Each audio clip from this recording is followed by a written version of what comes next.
여러분, 죽음이 두렵지 않은데 세상 살 때 무엇이 두렵습니까?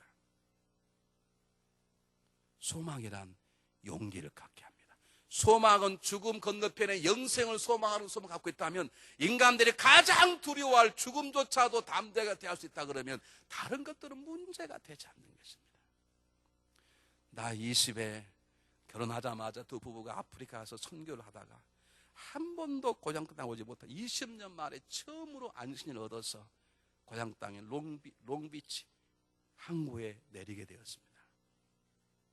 근데 하필이면 그 배에는 당시 유명한 루즈벨트 대통령이 배를 타고 됐다가 항구에 내리게 되었는데 모든 사람을 다 내리지 못하게 하고 대통령이 내리니까 빨간 카페트가 깔리고 최고 멋있는 군악대들이 모이고 그리고 동네 사이에 다 모여서 루즈벨트 대통령을 환영하게 되었습니다.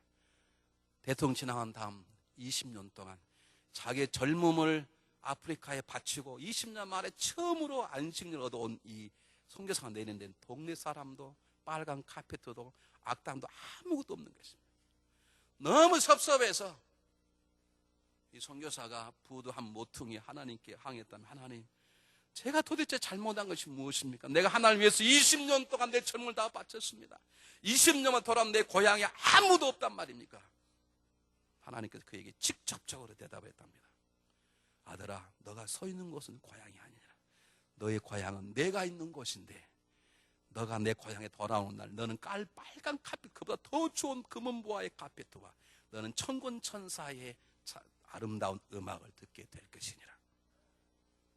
그 말을 들은 선교사가 그 즉시 다시 아프리카로 갔답니다. 왜 우리가 용기를 잃게 되는 것입니까?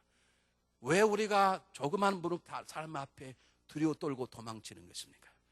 하나님이 내를 통해서 하시고자 하는 그 소원이 나의 소원이 되고 그 소원이 하나님께서 행하셔야 바라는 그 간절한 소망이 없기 때문에 그렇습니다.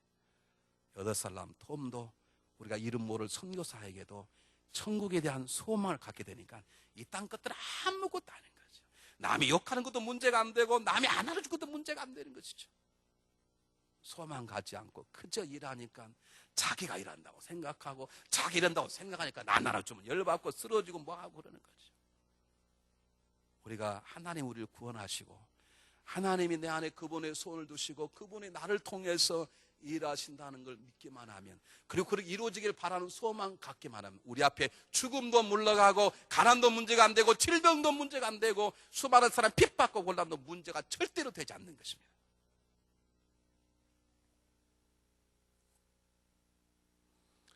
여러분, 이렇게 말할 수 있습니다.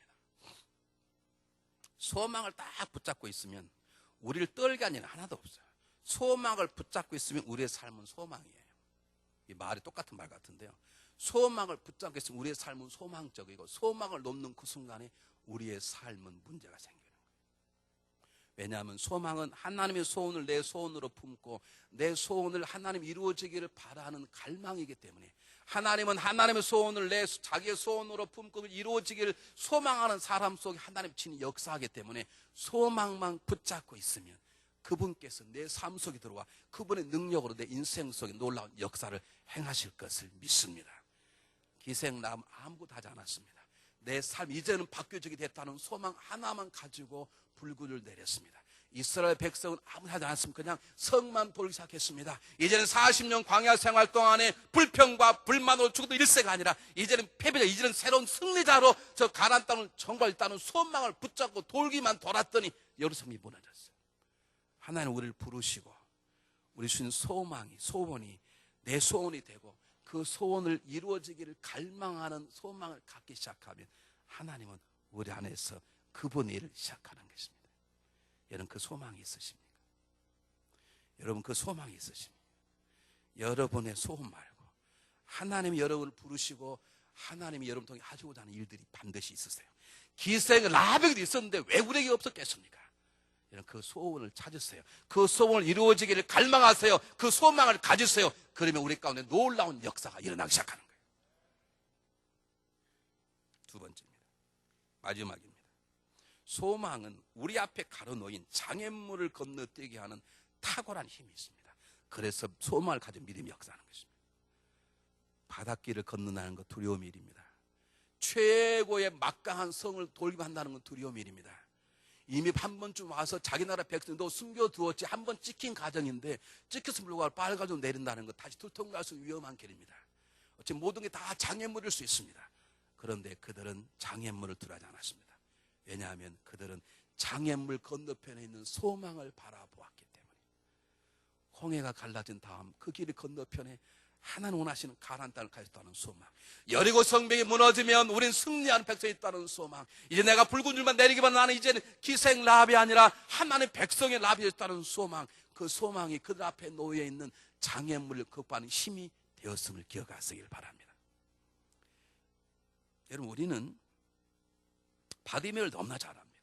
누가 바디메오에게, 바디메오야 너는 거지고 앞을 못 보는 눈먼 자이지만 예수라는 사람을 만나, 예수님 틀림없이 너를 고쳐주실 거야, 말 한마디 탁 던졌는데 그게 바디메오의 가슴에 뿌리를 내렸습니다. 바디메오는 그렇다, 언제가 예수님 나를 만나 주실 거야, 그분은 내 눈을 뜨게 해주실 거야, 나는 그럼 눈 뜨게 하자마자 나는 그분을 섬길 거야. 그는 예수의 복음을 소망으로 간직했습니다. 자기의 꿈으로 간직한 것입니다. 하나님은 꿈꾼 자 역사하듯이, 하나님 소망을 품 역사하듯이 하나님이 바디 앞에 나타나셨습니다. 그가 소리를 지릅니다. 사람들이 말합니다. 잠잠하라. 그 앞에 그는 주저하지 않았습니다. 주님 앞에 달려나가는데 자기 재산과 같은 겉옷도 장애물 되었습니다. 그것도 벗어버리는 용기가 생겼습니다. 달려나갑니다. 주를 만납니다. 눈을 보게 됩니다. 주님을 섬기게 되었습니다. 무엇 때문입니까? 자기가 갖고 있던 소망, 나는 볼 수 있다, 나는 그가 틀림없이 나를 찾아올 것이다, 난 그러면 그의 제자가 되리라, 아니 되게 하실 것이라는 소망, 그 소망을 받으며 잡고 있었습니다. 우리에게 이 소망이 있습니다. 여러분, 우리는 예수님을 압니다. 예수님은 이 땅에 오셨을 때 자기 앞에 놓여있는 수많은 길들이 가시밭길이요, 고난의 길이요, 매맞음의 길이요, 수치와 고통 길임을 알고 계셨습니다.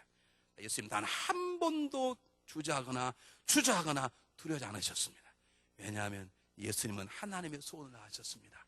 자기가 고난의 길을 가고 십자가에 못 박고 죽어야 살리실 것이고 살아나야 수많은 사람들이 구원받는다는 것, 그것이 하나님의 소원이고 하나님이 자기를 통해 행하신 일임을 알기에 예수님은 아버지의 소원을 자기의 소원으로 갖고 그걸 이루는 걸 소망하셨습니다. 예수님 십자가의 죽으심을 소망하셨다니까. 그래야 부활한 걸 아셨기 때문에. 예수님의 십자가의 죽으심은 보통 고난의 죽음이 아니지만 예수님은 십자가를 조금도 두려워하지 않았습니다. 십자가 뒤에 부활이 있고 부활이 있어야 이 땅의 세상의 판도가 바꿔지기 때문에 그것이 아버지의 계획이고 아버지의 소원이, 그 소원이 예수님 자신의 소원이 되었기에, 그것이 이루어지기를 예수님은 소망했기에 십자가도 조금도 고통도 아니요 두려움도 아닌 것입니다. 예수님의 주변에 제자들이 있었습니다. 참 철이 없었습니다. 진리를 가르쳐도 깨닫지 못합니다.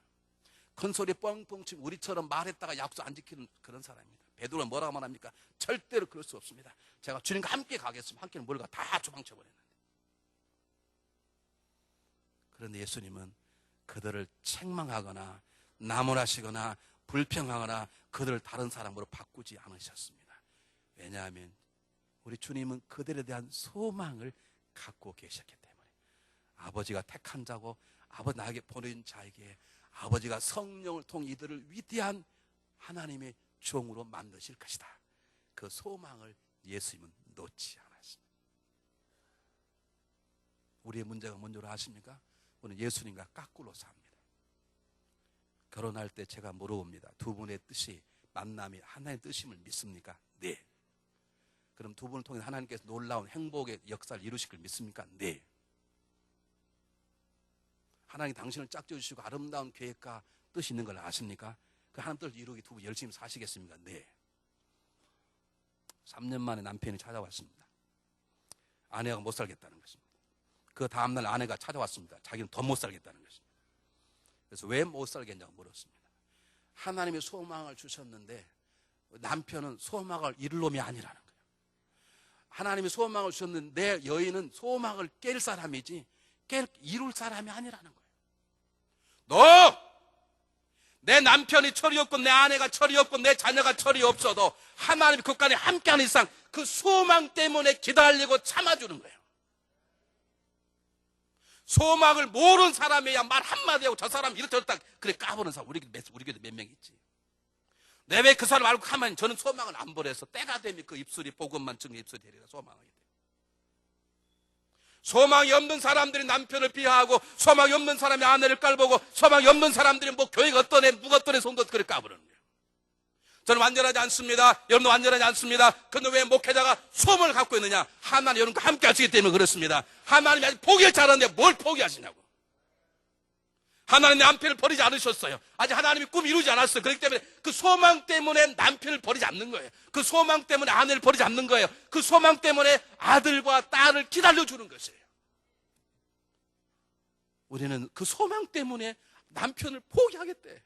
그 꿈 때문에 꿈을 이룰 수 없기 때문에 아내를 포기하게 돼. 너 그 꿈 때문에 기다리는 거야. 꿈이 있기 때문에 자살하지 않는 거예요.